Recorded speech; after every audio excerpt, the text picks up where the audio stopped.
Welcome back to the Oddity Shop podcast, our little oddballs, the place where we tell you creepy, odd, weird, strange, and bizarre stories from around the globe. I'm your curator, Zach, sitting here with the other lovely, beautiful curator, Kara. Thanks. Hi. How are you? Well, it's my first time back from surgery. It is, and you're doing very well. And your birthday's tomorrow. And my birthday is tomorrow. I am going to be old. It's really only, what is today? February 19th. But exactly, yeah. Which is funny because this episode comes out March 19th. Which is my next appointment. Oh, and it's also when I booked a little birthday trip for myself. So I'll be out of here. I'm doing good. I had an appointment today, post-op appointment. How did it go? It went great. I wish that I could show you the pictures of my insides and all the stuff, but you would literally die.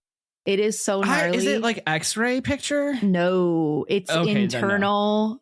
You could see the disgusting endometriosis everywhere. I am so happy I'm framing it and putting it on my wall. Actually, that one, here's the craziest thing. You could send me that one and I'll probably be okay. And my whole thing is things that are inside are supposed to stay inside. It's when they come outside. So it's like I can watch show you that. Like scope it's videos. Crazy. Oh, okay. Then I'll show it to you. It's cool. But it's like the bleeding and then things are out of a place that gets me. But yeah, so I look a little crazy for the videoers. I have pimple patches all over because I'm going through it, obviously, because all my organs removed. I have my hysterectomy pillow on, and I have you can't see, but I do have an ice pack on my abdomen. You're doing great. I'm doing great, sweetie.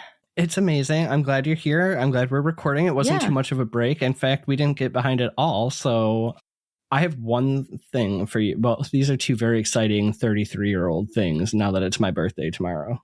Oh, God. I started 2 new supplements. Oh, yeah. Your creatine, right? I did start creatine. And fiber. And fiber. So I'm like 2 weeks into both, and I'm feeling like I have lifted heavier today than I ever had before, and like didn't get nearly as tired, so the creatine's working. Okay. And I will spare you all the gory details on the other, but I always thought, because I have IBS, I mean, not what's it called? Not diagnosed, but pretty sure.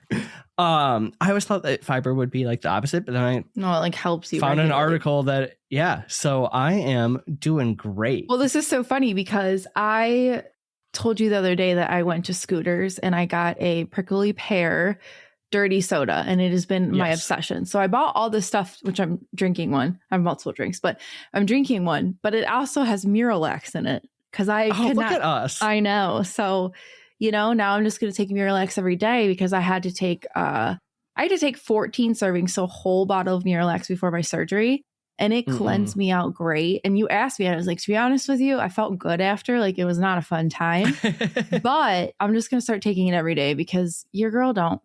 I'm not regular and I need to be. Dude. And mine is like the opposite problem where I was too regular and I always thought, no, it works. Okay. Enough poop talk though. My algorithm, last time we talked, was all Heated Rivalry, the hockey show. Yeah, we all know. The rest of our algorithm is all ghost shit. The Olympics have come out and pushed these two things together. Have you heard about the hockey player who sees ghosts? No. So this is, you guys have to go down the TikTok of this. I'm not sure if he's joking or real. He finally acknowledged it and said it's because he's talking to the ghosts. But Quinn Hughes, who plays for the Canucks, is on the American Olympic hockey team. And like, there's all these videos, like, the warm-ups where everyone's like skating around and stretching. And he is just standing on the ice with no light behind his eyes, just this. Oh, because he sees ghosts. Every picture of him, he's just got that face, and people are like, have always made these jokes about it must be the ghost. And now they're like, well, he's extra strung out because now they're screaming at him in Italian because the Olympics are in Italy. But like, he started kind of playing into the joke now. But this man, you have to look up videos. I'll send you. Wait, so it's not real? I mean, he didn't deny it. And honestly, when you look at him, it kind of looks like it. So I don't know if he was just trying to hide it and people figured it out. Now he's just going along with it, or he might actually be looking at ghosts. It is the wildest face. I will send you videos when we're done here. But yeah, you guys have to check it out. Okay. All right. Well, so we got poop talk. We got hockey ghost talk. Anything else before we get it going? No, just my surgery. I'm alive. It was a gnarly time. I will say that my surgeon today, for post-op, I actually got to talk to her because like I didn't get to talk to her after my surgery. I was just like being relayed for my husband and my mom, and they didn't do a greatest job ever. Which is fine. They were just worried about me and like whatever. So she did tell me she basically, without saying it, but like even my husband was like, my case, I don't think she's ever seen anything like it. Yeah. She's like, it was very impressive. They did some work. I just don't think she's ever seen anything like that. I'll send you. Yeah. I'll send it. Yeah, that I think I can see. I'll try. If the oddball Patreon's on it, I'll post it in there too, baby. I mean, it's kind of an oddity. Let's be for real. I know. And I did. So sorry to keep going. I know this is a shorter episode, so we can talk a little bit more. I did post, I don't know if you saw it in Patreon the other day, every book. So I posted it to the book club. So every book I read, I told Zach about this, but I'm going to review it all. And then each time I review it, every month, I'm going to put the books that I read and my reviews on it. Just so like you guys can see what I've been reading, and you can follow me on Goodreads too. But also it's just like a little fun thing. So then you guys can tell me if you've read those books and how you felt about them. I did not see that, but you know what I did see? What? I want to read it to you. We got a new review on Apple that I hadn't seen before. We're gonna let from Jaya Jambalaya Papaya. Wow, I like that name. I know. I love listening to this podcast. It's like hanging out with my besties and talking about interesting and weird stories and theories. Love your Wisco neighbor. So I feel like it's got to be somebody in your world. Wisconsin. So we have a mystery to figure out who Jaya Jambalaya Palaya I don't know if that's anybody I know. Wow. I don't think it is. It's a fun one. That sounds fun. So, thanks. Reminder for y'all to do that. Yes, we're opening the shop this week. Okay. Not with a story of our own like we usually do. It has been a long time. It's been actually, I think, over a year. Been a long time coming. No, we did July, so half a year. But we are doing your stories back to you in Paranormal Postcards number 7, which I don't feel like we've had that many. But I guess I know they add up. They add up quick. Do they? All right, I'm starting. Are you ready? Yes, let's go. This one is called Haunting on Woodland Drive, and it's from none other than Joe Clausa from Mystic Moons, who is... Okay, I gotta give them a shout out. Not only are they running the ad with us and written in stories, but Joe has given me a list of episodes to cover, so stay tuned because I'm writing them. Thanks, Joe. Well, also they just I just love them. They're just such great people, always checking in and just can't say enough good things. It starts off, hello, Zach and Kara, which is a great start.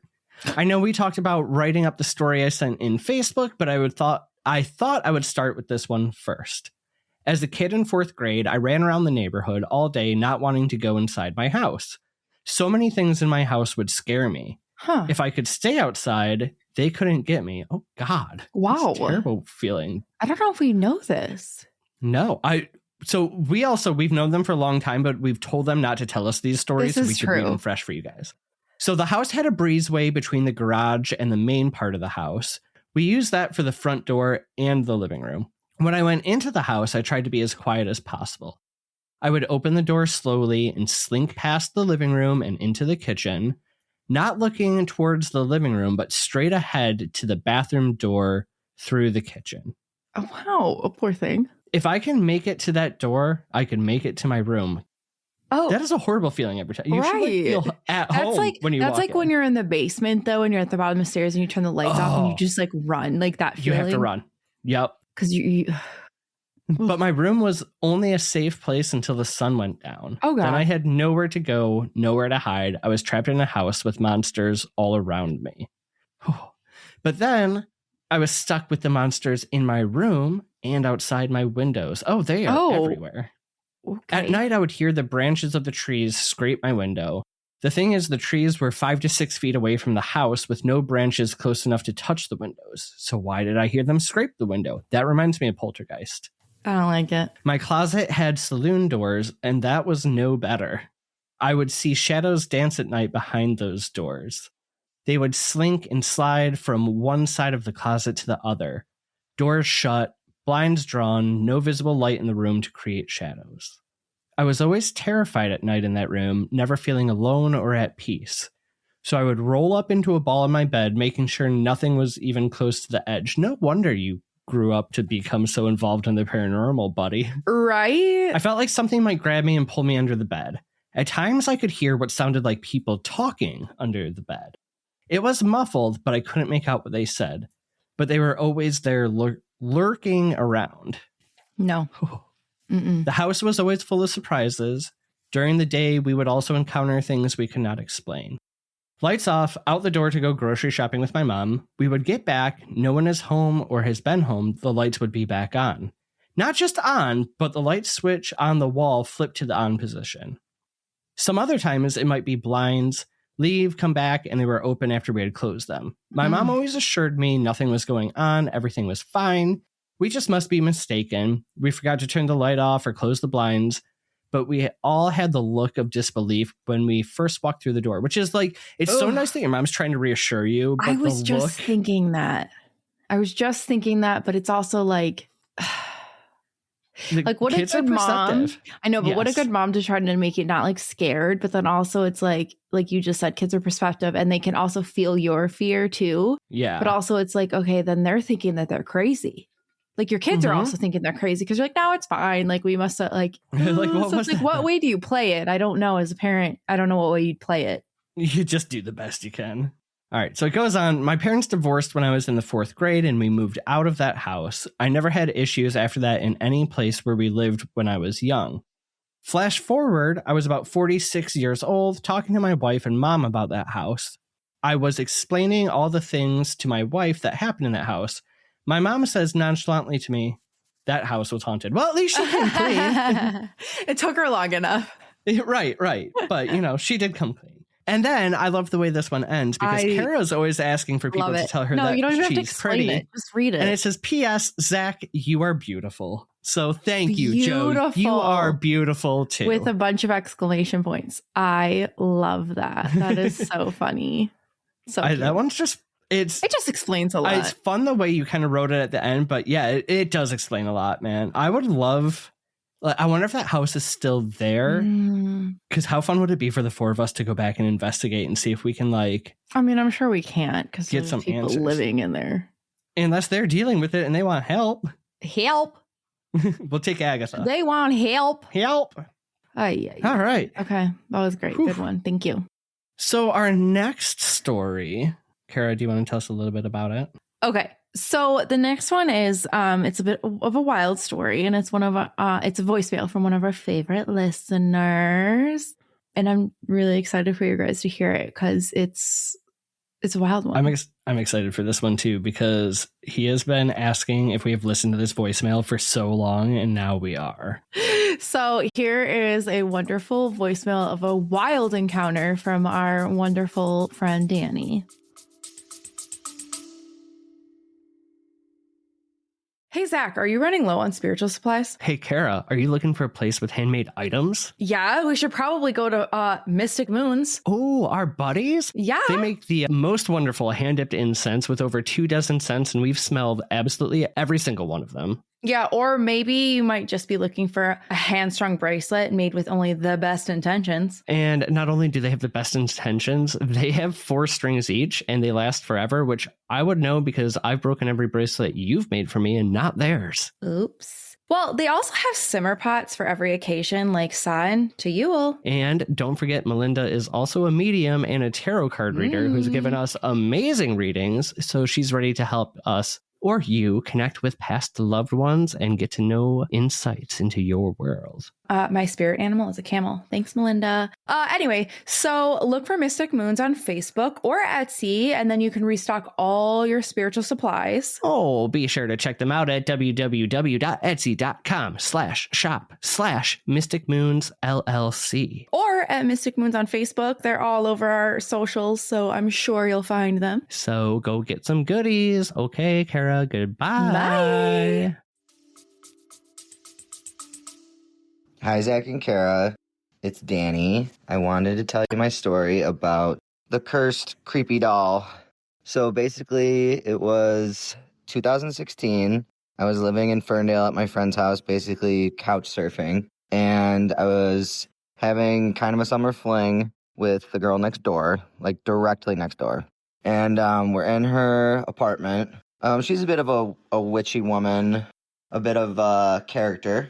And she had 2 rats as pets.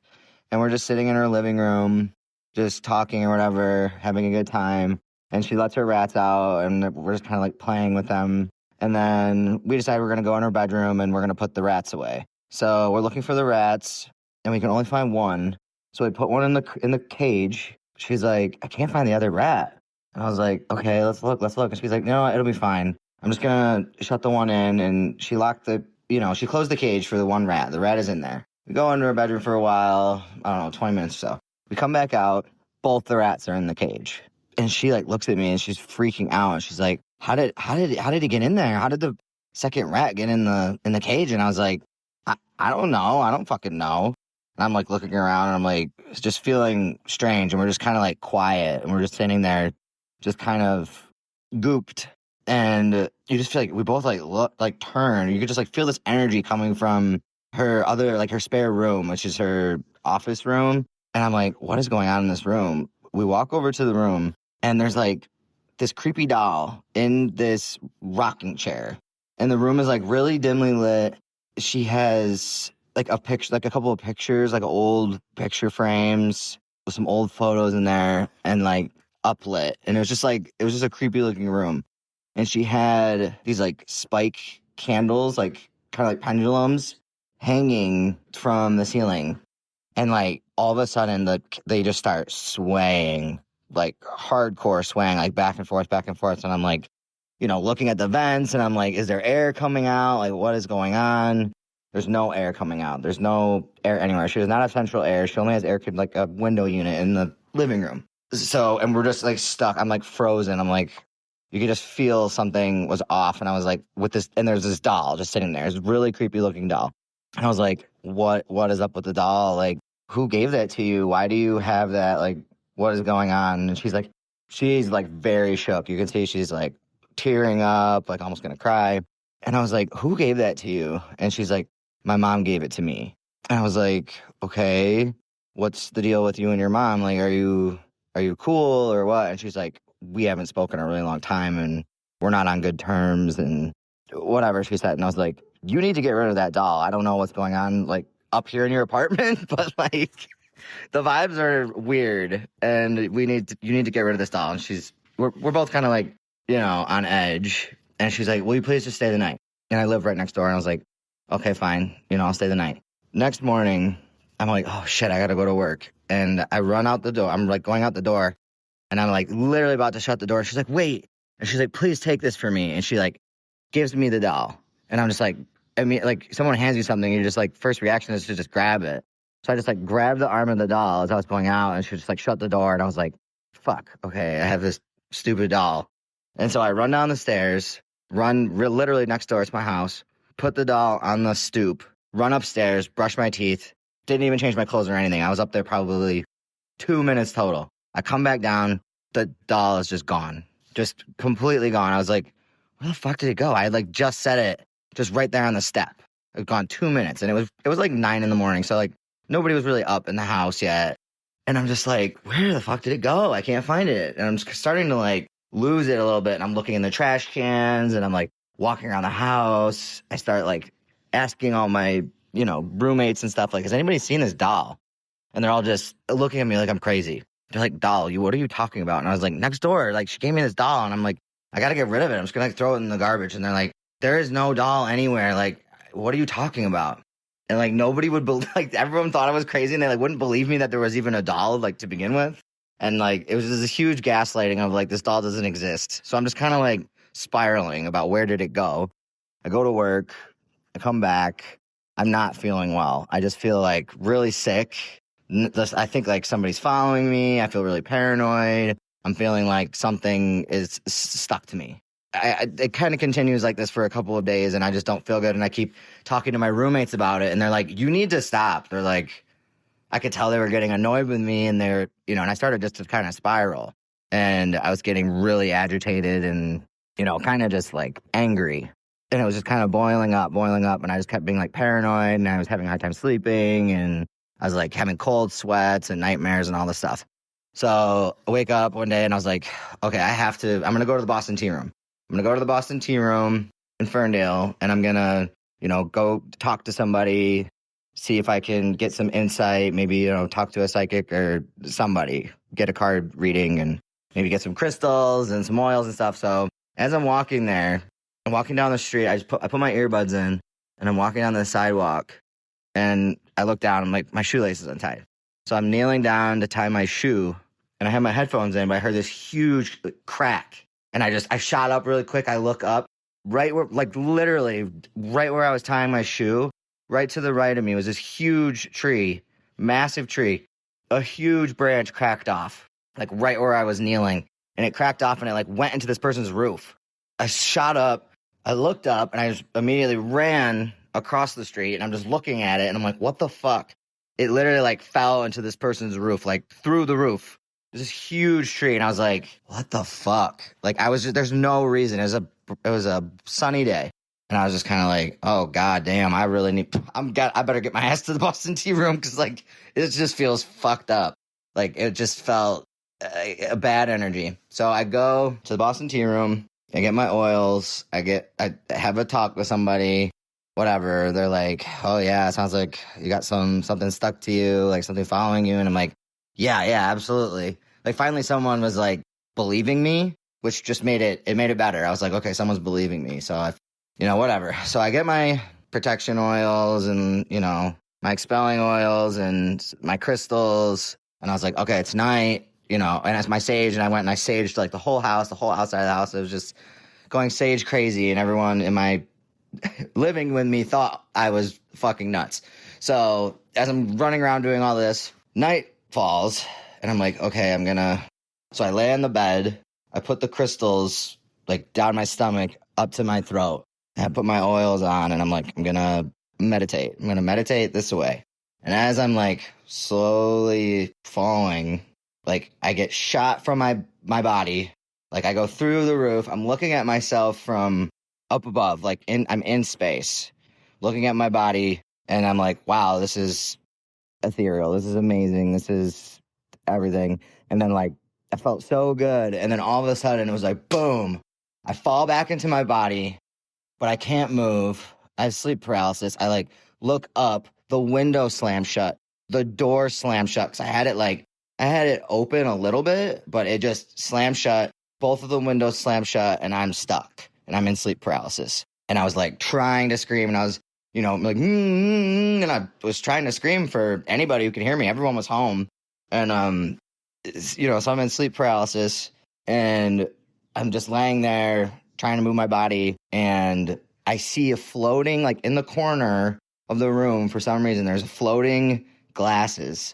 It was a tray, floating glasses, a tray, floating glasses, a tray with floating glasses, 3 of them stacked on top of each other.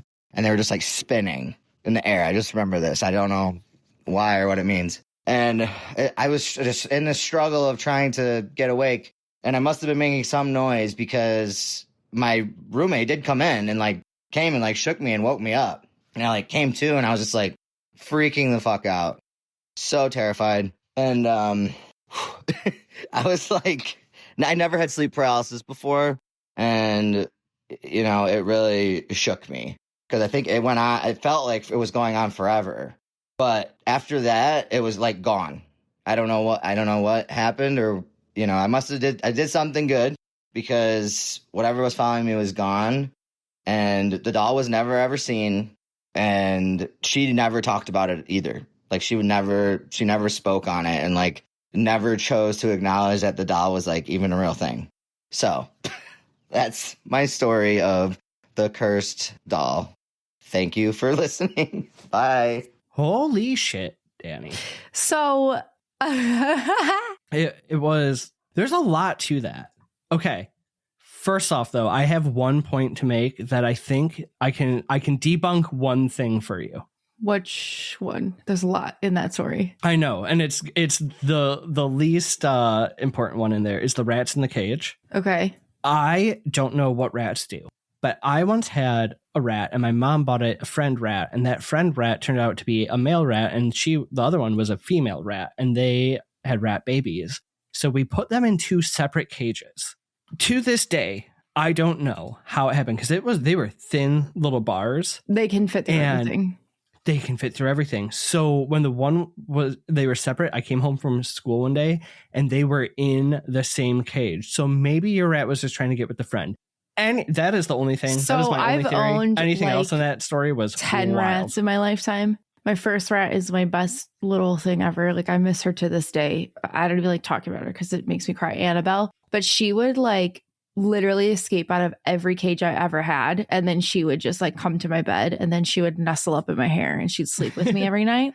So rats can do crazy things. But the thing that's crazy is that the door, like, yeah, I guess you're right. Because honestly, it probably just found its way back to the cage and just got in. So you're right. That's my only thing. The rest of that. First of all, I gotta say, I think the doll wanted to be with him. I think so too. But then where did she go? Also, though, like the way that the girl next door never talked about it again, like, is weird to me. It almost makes me think like, did she have the doll? Like, is this just the thing that Danny experienced? Because he's like, everyone else. Did he slip into like some liminal space? I think so, because all his roommates are like, what doll? Like, what are you talking about? Nobody moved the doll. Like, so strange to me. And then like, the thing is, you're feeling it. You're feeling heavy when you first see it. You're feeling heavy and anxious for days after. And then you go to the Boston Tea Room, which is like awesome place. I miss living near there. But it knows you're trying to get rid of it and tries to kill you with a tree branch. What the hell? Do you think that's like, so that's what I was trying to figure out. Do you think it was trying to kill him, or do you think it was just like, I kind of feel like it was like a wandering, like attention, like to get his attention. I think this thing needed to attach to something, and that's why it found its way to him. Go? Nobody that doll is inside of him at this moment, which is why it's like, Danny. I don't know. It feels almost possession-like. Yeah. Like almost sort of like Robert the Doll's beginnings, where it was like trying to take over the kid. But then it's like, oh, you're going to try to get rid of me. I'm going to stop you. That's true. Ugh. Oh, God. And then the out-of-body experience sounds great until the part with the doors and everything slamming shut. Okay. Yeah, that's just wild. I don't even... No, it's just all... There's so much there. Because I was just thinking, that's why I paused, because there was like a lot to the story and I loved it. I enjoyed it. Thank you so much, Danny. And it's fun to like hear the voice of somebody telling it. You know, and yes, which is why we need more voicemails. If that doll just pops its way back into your life, you have to let us know. You are legally obligated. Why would he not? Us. Okay, you're illegally obligated to let all of our listeners know we need a follow up. Okay, this is so funny. I just have to tell you, this has nothing to do with what we're talking about. But I went and Aaron took me to see his grandma today. And because the Olympics are going on at the little like nursing home that she lives at, they're doing Olympics. That's cute. And so they have like a passport and it's like this booklet and it's like travel, like you're in China tonight and all these places. And then they get it signed. And so she's been writing. So listen, she has a gold medal and a silver medal. I can't remember what the gold is for. Silver is for archery. It's just, it's literally though with like Nerf guns. Little Nerf archery. Okay, so tonight was like beer pong, but not really. And so when she's like, she didn't say it like this way because she doesn't swear, but if she did, it would be like, I gotta beat this bitch Elizabeth because she also has 2 medals and I gotta beat her. And she kept saying, I just gotta beat her. I'm like, you're gonna beat her. Win. So I said, I'm gonna call you tomorrow. She just texted me. Have to tell you, I won the gold medal tonight. What a surprise. Hey. I was happy to see you and Aaron too. Love you, Grandma. Good job, Grandma. She won. I'm so Grandma Brenda is the cutest shit ever. She's bringing home the gold. So now she's just gonna. She carries them around with her. Her little. You have to. I know. She earned I love it. I know. I love it so much. It was the cutest thing ever. I'm so upset because I wish I would have known about it. Because I would have just like had Aaron been taking me up there so I could watch all the little old people do these Olympics. It sounds better than the regular Olympics. She did Wii bowling. Ooh, I was terrible. They did axe throwing, but it was like plastic axes into like something, but like that's fun. Okay, anyway, sorry, that was just a side tangent, but it was a good one. That was a Kara story. It was such a good one. All right, so this is a shorter episode because this is our last one. And it is from none other than Joe, who we heard from earlier, his lovely wife, Melinda, who's also one of our very good friends. And the subject is loved ones never say goodbye, which that would be something from her. It would be. And I feel like I know her well enough to know this one's going to be not wild, heavy, but like family heavy. Okay. When I was 8, my grandmother, who is my mother's mother, passed away in our home. A couple years later, when I was 10, and my brother Eric, who was 16, was given my grandmother's car to drive. He was not the best. I love this. Such a sister. He was not the best driver. And he was very hard on it. The car had dents and ended up having the bumper replaced with a board. Oh my God. No longer grandma's pride and joy. The car would suddenly honk on its own randomly when nobody was in it. That reminds me of Christine. Is that the car movie where the car's alive? Christine? Yeah. Yeah. Okay. This would even happen in the middle of the night. My dad got so tired of this, he disconnected the horn. The car would still honk randomly at times of day and night until my parents sold the car. It's honking every time grandma swears about the dents he put in it. Or like, yeah, grandma was trying to get her attention. For sure. We had built a room on our home for our grandma, and after she was gone, we turned it into a family room. My brother Eric and I were hanging out watching TV. Eric left the room, and the chair that grandma always sat in started rocking, and smoke started appearing. Grandma used to smoke, and so did Eric. So when he came back into the room, Eric accused me of playing with his cigarettes. He did not believe me that it just appeared, which I get that. See, I totally believe her because... No, I believe her. But as an older brother, you're like... Right. Stop stealing my smokes. And he's that much older. She was what, 8 and he's 16? She's 10. Read it. Oh, was it 8 or 10? Sorry. Giving you crap. But I believe that because when my grandma passed, she smoked for a long time and then she quit.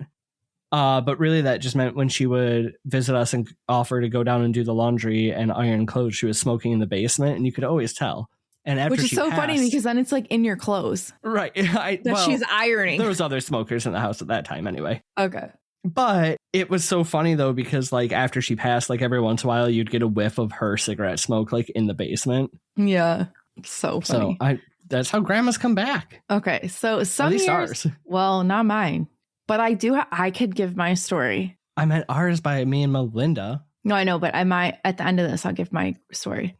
Okay. Some years had passed and I was a teenager now. I was in the kitchen with my mom and sister, who is 5 years older than me. My mom was standing in the middle of the kitchen and suddenly a heavy Pyrex bowl came flying out of the top of the cabinet and hit my mom in the back of her legs. Those things are heavy. Those things are heavy. Yeah. Holy shit. Did it break? Not Pyrex. No way. Couldn't have. Okay, my mom turned around and started lecturing us about not putting dishes away right because she thought it fell from the cabinet. I told her gravity doesn't work that way. She was in the middle of the room and it fell. And if it fell, it would have hit the counter, not her. I can totally see Melinda being like, that's not how gravity works. Right. My mom, as a matter of fact. Yeah. My mom and grandma used to fight. So I told her grandma must be mad at her about something. True. She was putting the dishes away wrong. There's a certain order. Over the following years, I could hear grandma walking around and opening and closing doors, but she was the only one I had interaction with until my dad passed away in 2022. My dad will leave me feathers and plays with the lights. Sadly, 6 months after my dad passed, my brother Eric passed away. I would smell cigarette smoke and both Dad and Eric smoked. And on New Year's Eve, I told Eric Happy New Year's and he turned the Christmas tree off. Which is also just such a brother thing to do. Like you're like Happy New Year celebrating. He's like, I'm gonna mess with you. Yeah. Tragedy hit again in 2024 when I lost my mother.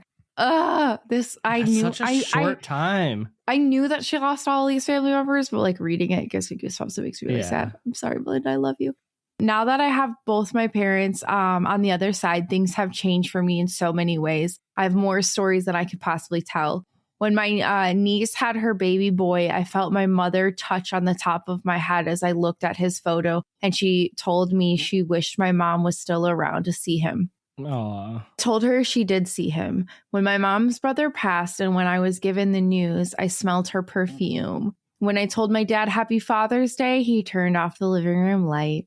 It shows you that they're always with you. Well, that's what her title is. When True. we were born, right? So when we were born, Mom would buy all of us angels with our birthstones and birth months on them. My mom gave me both mine and Eric's angel after he passed. I kept them on a shelf and I keep all my special keepsakes on.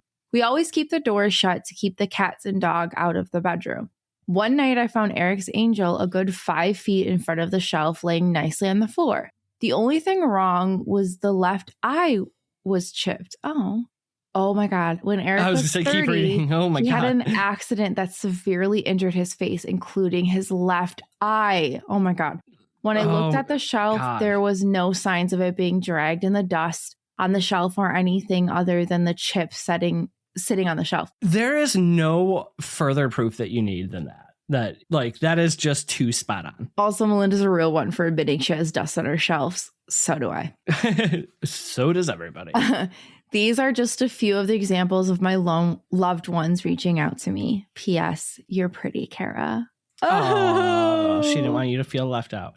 Those were good ones, though. I have goosebumps. That was a really good one. They all were, actually. I don't have a favorite. True. I definitely don't. It would be way too hard to pick. But so before we leave, I'll tell my little grandma. Yes. So if you've been around, I know that I've told the story of my grandma has those little plastic things that turn in the sun. I don't even know what they're called. They move. dance in the sun. They're little sun dances. They have the little solar panel on them. Yeah.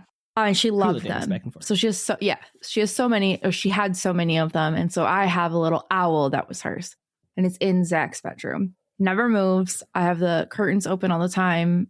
It never really moves. It doesn't dance, doesn't do its thing. It just sits there. No big deal. I already told the story when I had COVID and I was sitting in that room and in the middle of the night, I just wasn't feeling well. Delilah was staring at it and all of a sudden I started moving. I was kind of talking to it like grandma. I knew it was her.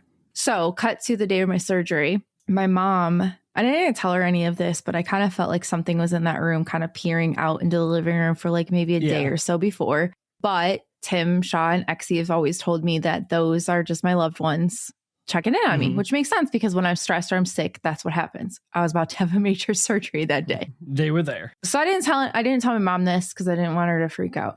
So she was staying in that room. So she puts all her stuff in there or whatever. And we're in there. Her and I were just standing there. And she's sitting on the bed and I'm standing there. And she goes, has that thing, does it? And I'm like, no, it doesn't move at all. It never does anything. Zach's never seen it move. I come in here a lot to clean and stuff and I don't see it. I said, but I will say it's like clockwork, Zachary. And I'll get into it. So as I said, it usually only moves when I'm stressed out or I'm sick and something's going on. The second I didn't even finish the sentence, it started moving. And my mom, before she freaked out, was like, Mom. And then it started moving again. And my mom screeched and ran out of that room because she was like, oh my God. She's like, no fucking way. Not that she was scared, but she was. But I was like, I just stood there laughing and then it stopped. I'm like, Mom, it's just grandma. It's your mom. And she's like, but is it? And I'm like, yes, it is.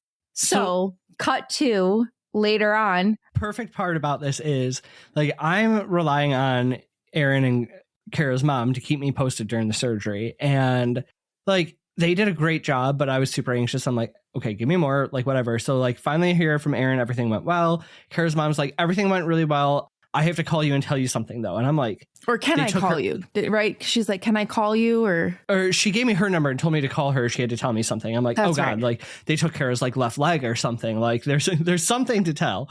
And she's like, okay. Well, and this was a while after surgery, right? Because I was home and I was passed out. No. Oh. When she told me to call her was literally before you even met with the doctors, because when I called her, she messaged me back and goes, we're meeting with the doctors right now. I'll call you later. Oh, I didn't and then realize had to call me. that. Yeah. That's it was so funny. Okay. So hours later, we finally talked because I was driving home and we just kept missing each other. But then she told me that whole story and she was like, and I am calling you in the middle of the night if it starts dancing again. I'm like, I got you, Lynn. Let me know. So my mom, though, before surgery and this all happened, because we don't tell my husband these things. We just let him live in bliss because he would just freak out. He believes, but he don't want to know. So she was freaky out. She's like, oh my God, I got to sleep in there. I was like, Mom, it's grandma. Like, I promise you it's grandma. Like, it's fine. And she's like, no, I know. But like, she's like, I'm calling Zach. I'm like, okay, call him. She's like, no, I need, in the middle of the night, I felt when I need to talk to somebody, I am calling Zachary. I'm like, I got you, Lynn. I'm like, call him. So it's actually really funny. So my husband had gone to the grocery store to get me a few things. I was passed out after and that's surgery. when she finally called me. That's when she called. So she was trying to talk to you before. Like, Aaron's at the grocery store. Oh my God. Okay, see, we had to even add one of our own stories there because now we are fresh out. So with that, call us, email us, fuck it, even text us if you have our numbers. Or you could actually text the number below too. But yeah, let us know your stories. Review, subscribe, all the share things. with a friend. But the most join Patreon. Free version you can. Perfect. And the most stop taking my lines. I just wanted to say it for once. The most important thing you can do for us is to creep a really little oddballs. Goodbye. Bye.